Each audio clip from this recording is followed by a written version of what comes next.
Life is good. We're safe, and at times it's very relaxing. That's what's so great about this country. But there's a reason all of what I just said is true. Some take it for granted, others could care less. Me? I thank 'em every chance I get. This sea of white headstones can be found in most major cities in America. I look out at a view like this and can't help but think of all those men who fought through hell. Some died on foreign soil, some came home.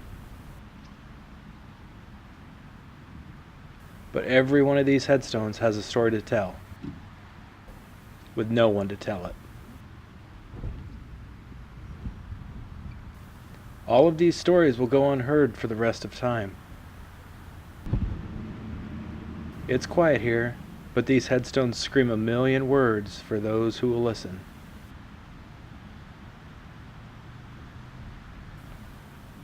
These were my heroes growing up. They didn't wear spandex, a cape. Hell, their underwear was underneath their pants. If it wasn't for the greatest generation, we would all be speaking Japanese or German. That's why telling the stories of those we have left is so beyond important to me. We are losing these heroes too rapidly. So my mission is to sit down with as many as I can, to let these unsung heroes have their chance to be heard, before it's too late. My full name is Alvin David Porges. I was in the Navy. I was, my full rank was signalman third class. The biggest thing I can remember of being a kid, I went to American Legion Parade, and I get to see a Civil War veteran, and I remember that to this day.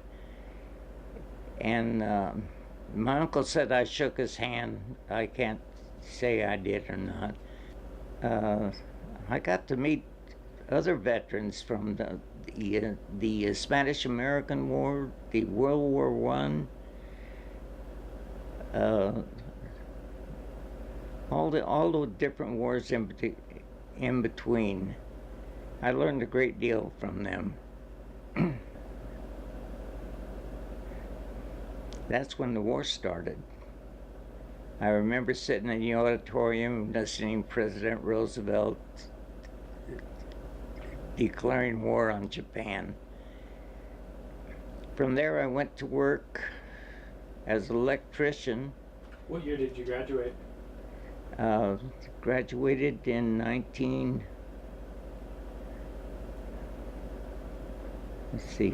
44? It would be to 44. That's when I was supposed to graduate. Yeah, that was my actual graduation, because I never attended it, because I enlisted in the Navy. Okay. What made you choose the Navy? I tried to get into the Merchant Marine. I was underweight, so I couldn't get in, but I tried real hard. I went down, I bought a watermelon and tried to stuff some weight on me that didn't work, so I went over to and enlisted in the Navy. Okay. So growing up, when you were meeting the Civil War veteran and the World War I veteran, was it just something you already wanted to do, or were you drawn to join the service because of what happened at Pearl Harbor?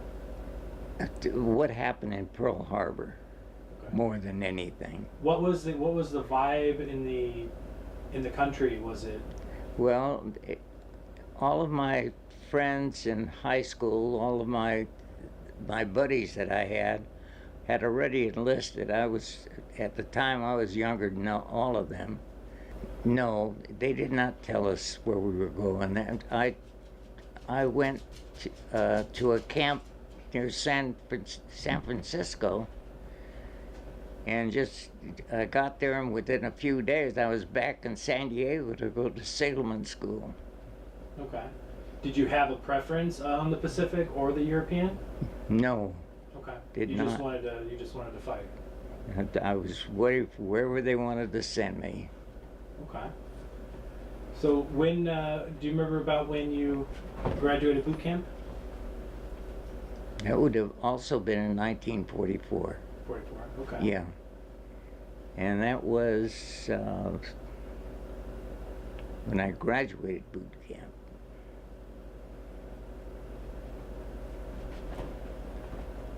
I believe that was close to the end of December of 1944.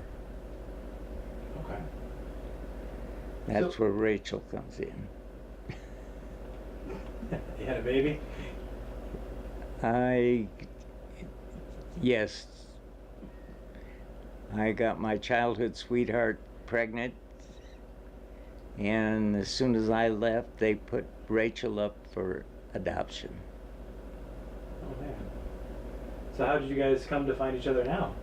After 54 years, after my sister and I started looking, we found Rachel because she was the only one born on that day. I knew what her birthday was.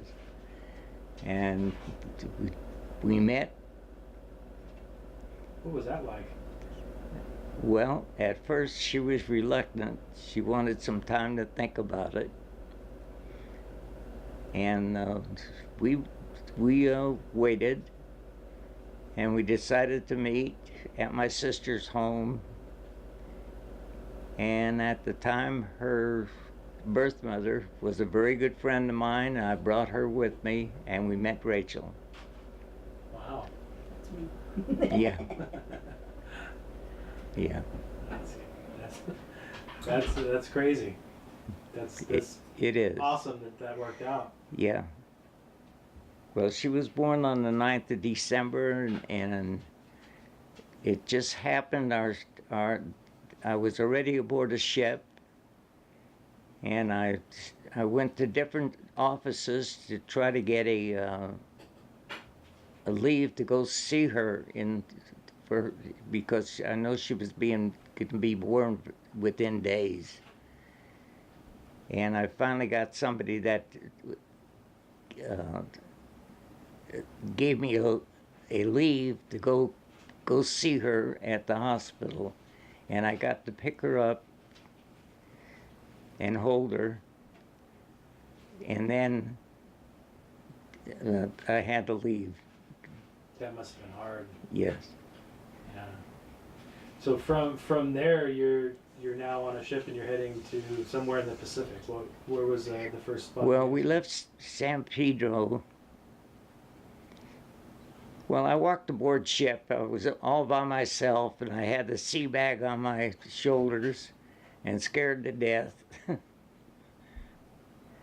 And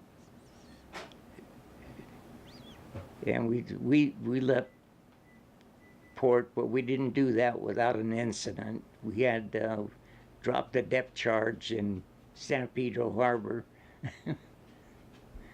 and did quite a commotion. It never detonated, but it stirred up a lot of people.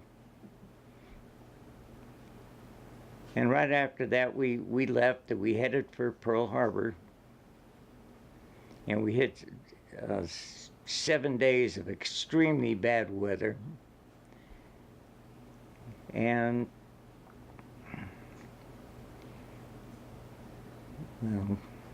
but that has to go back to the ship itself. The ship was was commissioned in 1920. We didn't have any accommodations. It was very difficult to even live on it. No air conditioning. It was too hot to sleep down below deck because of the boilers that they had. So you just had to find a place outside. It was just too hot. And that went on all through the war with us. What was it like pulling into Pearl Harbor after seeing Pearl Harbor after that being the inciting incident for you joining? Well, we went to Pearl Harbor. We picked up supplies, and from there we went to Maui did a lot of target practice, and at that time they made me a second loader on a 5-inch cannon.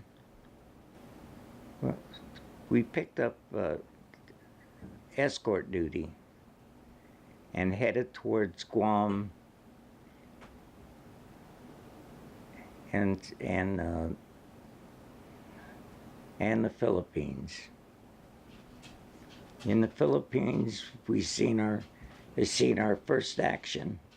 I was at one time I was extremely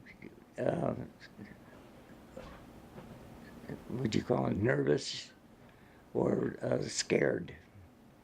I remember trying to find a place to hide when we first seen action. Were you on the ship at that point? I was on a ship at that time, the same ship, USS Kane. And that was over with. We carried SEALs. They were frogmen at the time. They're SEALs now, and Marines. We took them into the Japanese had surrendered most of the Philippines, but there still was isolated outposts. We took the SEALs and Marines into the beaches at 4 o'clock in the morning sometimes, and got them ashore. We carried 4 landing craft. We put them ashore, and some of them had Philippine dignitaries on them to negotiate surrenders of their areas. And we did that for several islands, and then we headed towards Okinawa.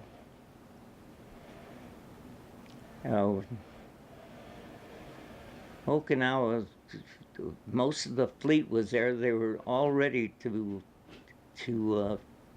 invade Japan.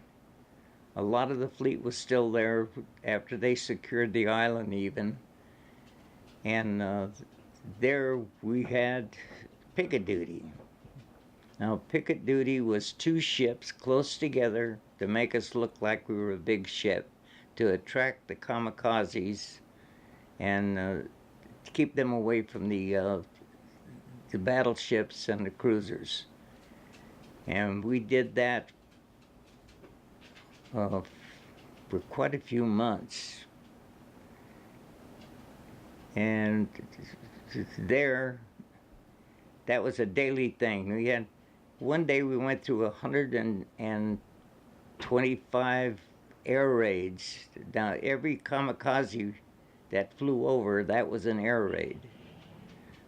So we see quite a bit of action with this. Well, there was one extreme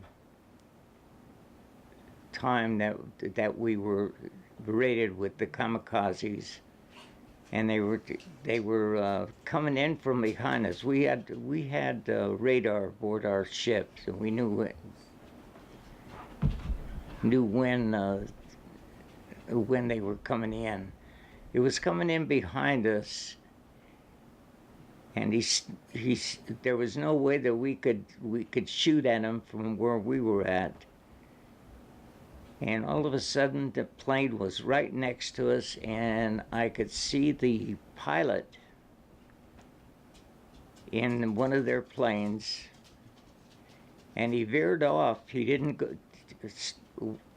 want to strike us, I guess, because he figured out we were too small. And he veered off, and we finally got a shot at him, but we didn't hit him. But that was a very close call. There was shells coming in from all over. I couldn't figure out why so many of us didn't get hit, because they were shelling from all over. I mean, there was ships way off in the distance. They were trying to shoot at it, and we were trying to shoot at it. Did you guys have any planes in the air, or was it just the Japanese? It was just Japanese. Yeah. And from where I was sitting, We could see the bridge. There was a little bit of an opening between the cannon and where the bridge was, and the people that were on the bridge were all trying to get down the ladder because they knew that kamikaze was going to hit the bridge first of anything. And they were stepping over one another trying to get off the bridge. I can imagine. Yeah. Yeah. And when that was over, when they finally dropped the bomb on Japan, the second one, and Japan surrendered, everybody was just thrilled to death. I mean, we were going to go home. That was the biggest thing. And we had to get out of Okinawa because a typhoon was headed towards there, and they wanted to get all the ships as possible out of the area. And we headed towards Guam again, and we missed a typhoon,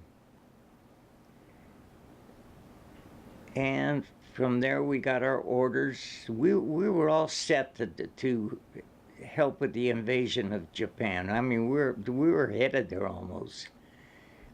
And after they did surrender and we headed toward Guam, we picked up the transports and we took them up the Yellow Sea at that time. I think it wasn't named the Yellow Sea at that time. And we headed towards Korea. So were you at Okinawa when the atomic bombs dropped? Yes. Oh, okay. Yes. What was the morale like after hearing the news of the bombs being dropped? Everybody was just thrilled to death because we knew we were going to go home. And we had enough. We didn't want any more of it. But there was a thing said about our ship because it was so old. They called it a rust bucket. I mean, we could have taken a torpedo and it would never have gone off. It went right through us. And I'll also mention the living conditions were horrible aboard the ship.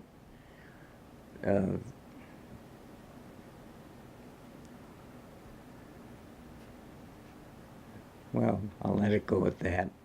When we headed up the Yellow Sea towards Korea, we landed at Ansan Harbor.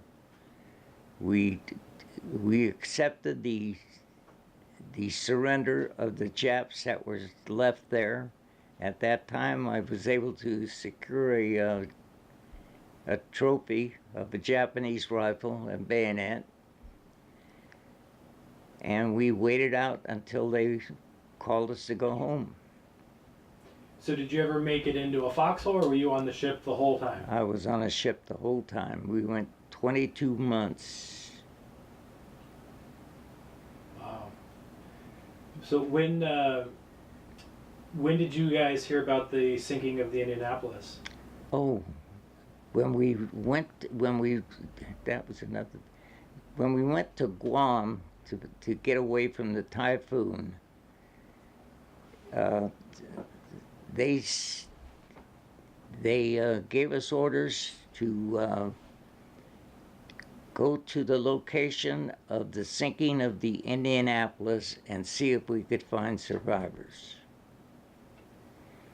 And we spent several days there. We also were to look for any kind of submarine that might be in the area. And we did drop depth charges, but it was not on anything that was had to deal with the one that sank the Indianapolis. That must have been pretty nerve-wracking going out where you know there was a submarine somewhere and you're looking for things, yes, but also watching out for the Japs too. Yes. And the war was over, but we were still fighting it. Yeah. And when we did accept the surrender of the Japs at Korea and Incheon, the people there were, well, first of all, they set an ammunition dump of the Japs. They set it afire. We were ordered to go help put that fire out, which was ridiculous because we couldn't even get near the place. There was shells going off in every direction. I'm sure.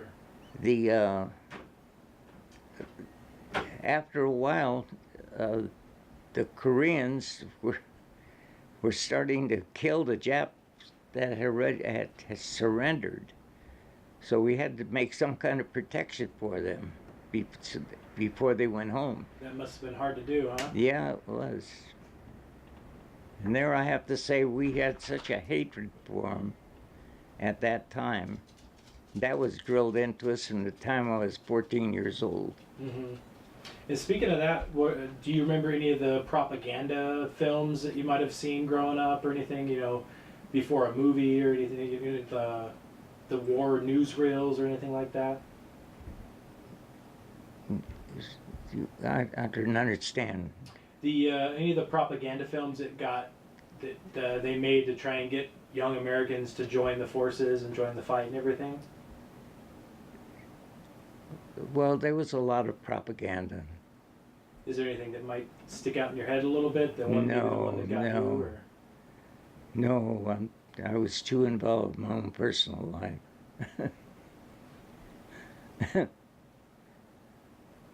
And that involved religion, and that was ridiculous. Okay. So, where were you when, as far as when the surrender was signed by the Japanese? You were in Korea? When the Japanese surrendered? Yeah. Where was it that you were? We were at actually Okinawa. But we were getting out of there, but they signed on the 3rd or 4th of September. We were already headed out of there to miss that typhoon. Okay. Cool. So, what was it like heading back for stateside? Well, when we finally got our orders to go back to Pearl Harbor, and we picked up troops on their way home, and made them probably 200 Army people or Marines. Can't remember what they were. But anyway, on the way, the living conditions were so bad. I guess they were calling their senators and anybody that had any authority to get off of that ship. So when we finally got to Pearl Harbor, they did send most of them elsewhere. Other transportation. There's only a very few of us that were still aboard ship and headed for the States. So what was it like pulling back in? Did you pull in from San Diego or San Pedro? We pulled into into San Diego. Okay. What was it like setting foot on American soil again? Oh, it was great, and I got to go home immediately. And it was close to the holidays, so that was great. And of course, all my friends were there to help me. Okay. What was the first thing you did when you had your first day off back at home? Back at home? Yeah. Well, of course, I had to call my girlfriend. I don't know, it just finding a place to sleep. What was it hard to become a citizen again? No. I had too many people that I knew. Helping you along. Yeah.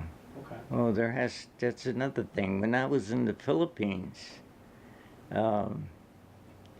being a signalman, I knew all the ships that were in the harbors where we picked up supplies, whatever else we needed. And I knew the ship that my uncle was on. And I signaled over there and asked if Paul Porges was aboard. And they said yes. And from both of us at that time told the commanding officers that we were related. They gave us a day off. And we got to meet each other on shore. And we just cried like babies, just holding each other, because we hadn't seen each other in almost 3 years. He was aboard a minesweeper, and I was a destroyer, a attack personnel destroyer. That was one of my great experiences.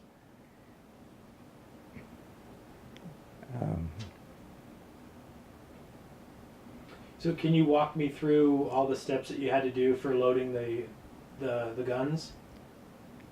Well, there was a man that took the shell out of the storage container that was close to the cannon.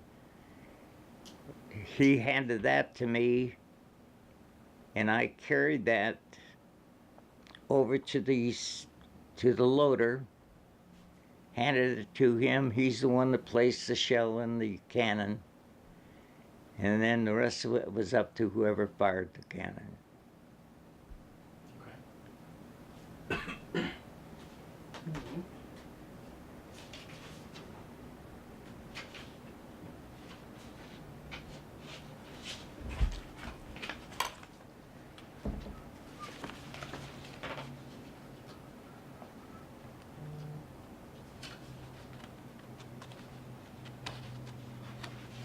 Well, when we got back to the States, within a few days we were headed to Panama to decommission our ship. That was on the way. It was New Year's, and we celebrated. All right, when we landed in Korea, we took the Japanese surrender. They surrendered all of their arms, and we were sent in to pick up souvenirs. And the officers got the swords, and the rest of us were entitled to a Japanese rifle from the Imperial Army. And that's kind of blotted out on the rifle. They stamped it out. It's quite the trophy. Yeah, it is. Yeah. Now the bayonet is showing an awful lot of wear on the wooden part, so I don't know where it had been.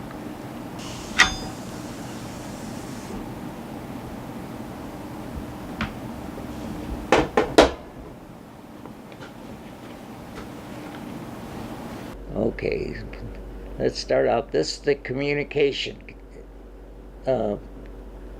personnel. You got the chief officer for the communication. We have people from the signalman. We have the radar and sonar and radioman in that group.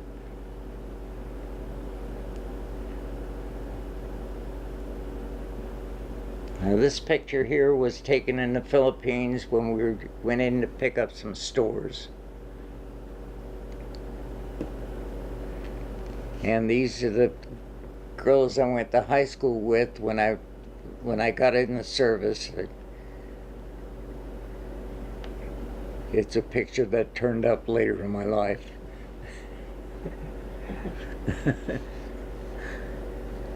Okay, this is the bow end of our ship with the cannon showing. Is that your gun? What's that? Is that your gun? No. Okay. I was up at the front end closer to the front end. Oh, this was me at the flag bag where they stored the signal flags. And this is me when I went in. I took a picture with my aunt. She was in the waves. Myself at 17. And our family again. And let's see, this was the group above deck.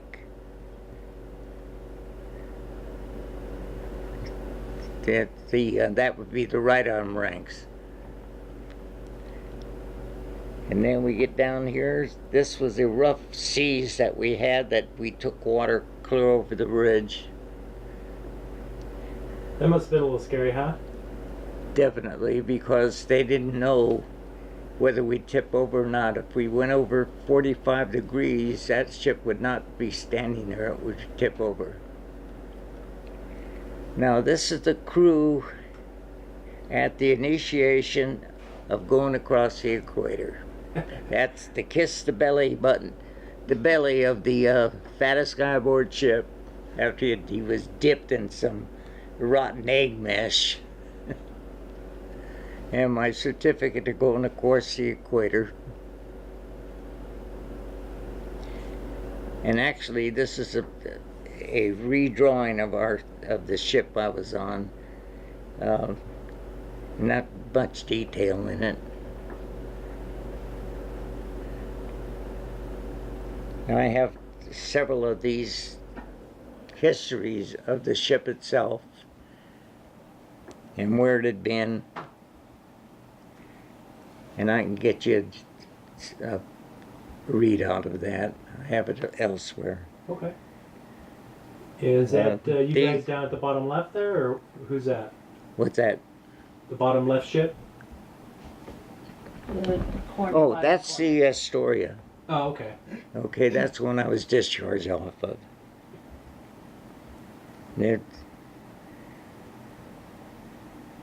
And a copy of my discharge, which I can show you here.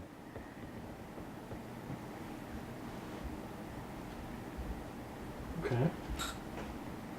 And this picture here is some of the crew at a nice gentleman's club, to be polite. Boosted morale. Yeah. And I took a picture at that landing in Mexico with one of the kids that were playing in the yard. And this is going through the Panama Canal.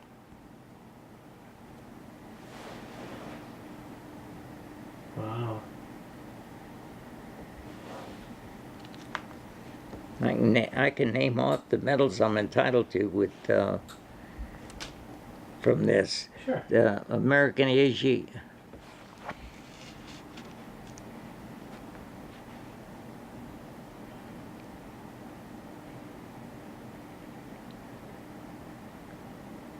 Asiatic Pacific area with 1 star, and that's a gold star.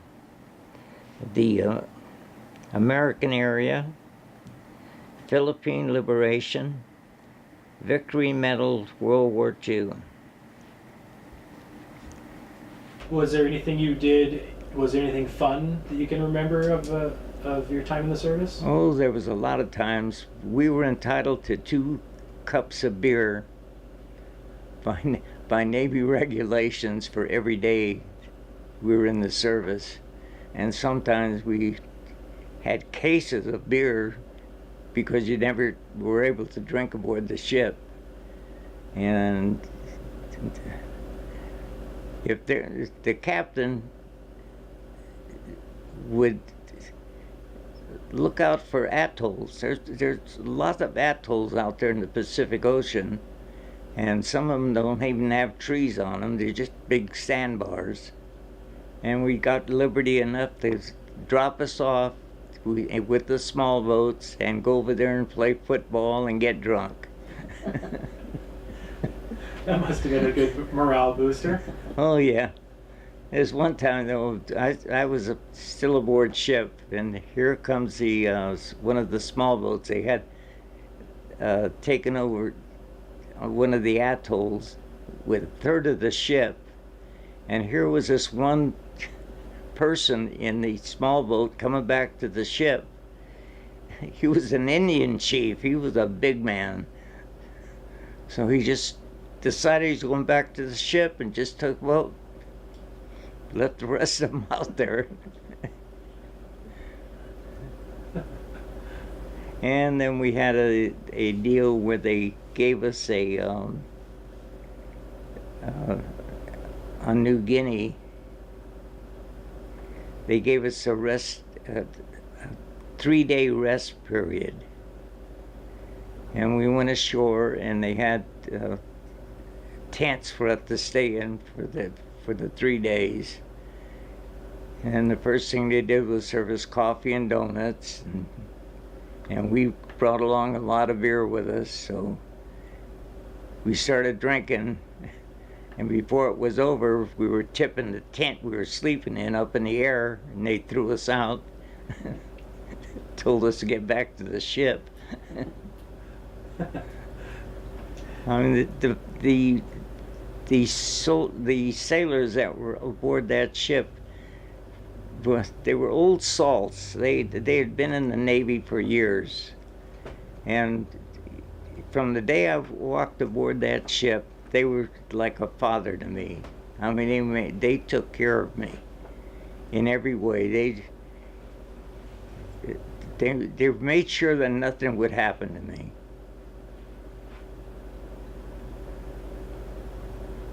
Rated, and we also hit a couple of ports for refueling. I mean, we were burning oil, something terrible. And one of them, at the time, the town was called Santa Rosa. Anyway, we went in there to get refueled, and the captain gave a third of the ship liberty to go into the bigger city that was close by. And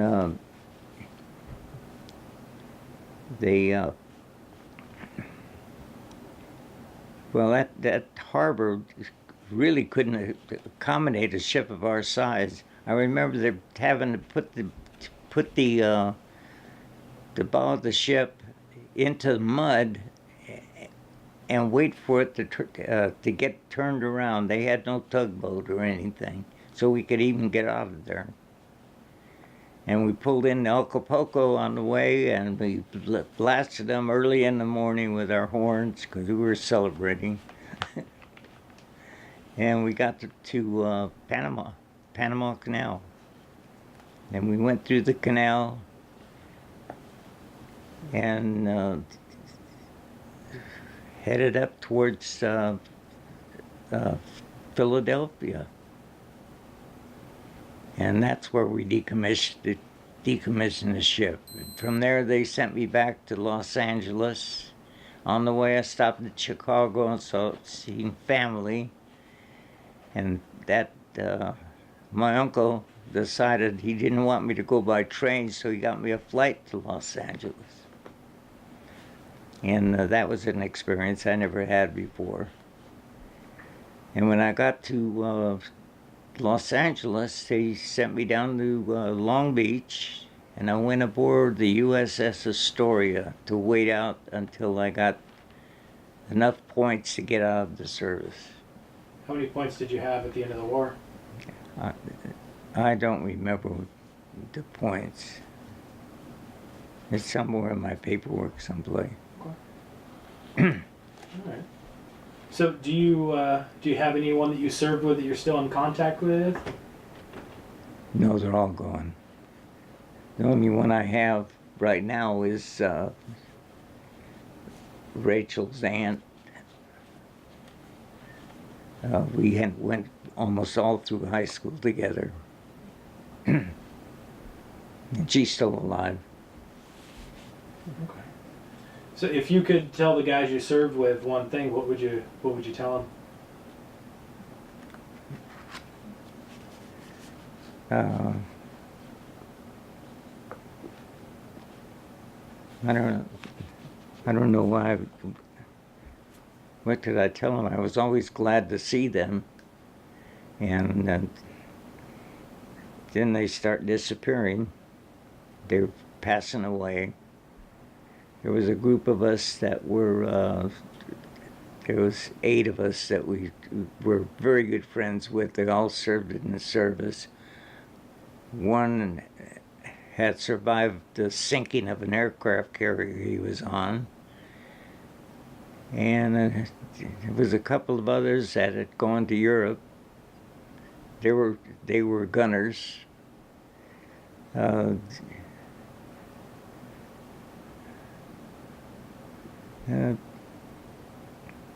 All of them have passed away now. That's all I have now is myself. What would you want future generations to remember about your generation? Well, to me, I think we saved the world. I mean, it was desperate. You had dictators that were coming at us from all directions. And they were serious. They were going to take the U.S. for sure. Hello everyone, my name is Wyatt Roos and I just wanted to tell you a little bit about what Patreon is and how you can help support my project. Patreon is a monthly private subscription where content is made just for you. Donating even $5 a month gives me the ability to document the true stories of the Second World War and its heroes. You get access to first-hand experiences of the war and what it was really like to be there. When you support this project, you're supporting Unsung Heroes directly to continue my mission. With your support, I'm able to spend more time on meaningful work that will have a positive impact. Join me on Patreon and let's not let our heroes be forgotten. So come on this journey with me and experience the true stories of the Second World War and its heroes. Thank you very much for watching this video. I have to go get ready and do an interview with a Pearl Harbor survivor. And you know what? Why don't you come with me?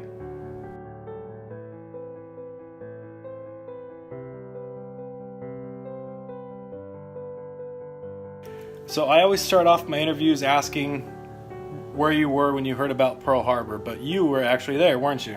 Right. Right, okay. Right aboard the West Virginia.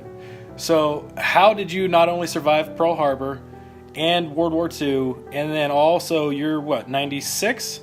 97. 97. So how did you make it that long? My faith and trust in the Lord Jesus Christ. Wow. The power of the Holy Spirit is what guided me in everything I did and said. Wow. Thank you for taking your time out with You me bet. today. I appreciate it. You bet, Wyatt. Follow me on these interviews that will take you to the past through the eyes of these amazing veterans. For full interviews and to donate to Unsung Heroes Project, please visit the link below. Your donations, likes, and shares, and social media support are greatly appreciated. God, we don't know what our fate might be. We only ask that if die we must, we'll die as men would die, without complaining or pleading, safe in the feelings that we have done our best for what we know is right. Dear God, watch over us, our families, watch over us in the fire ahead, and with us now as we pray to you. Move out.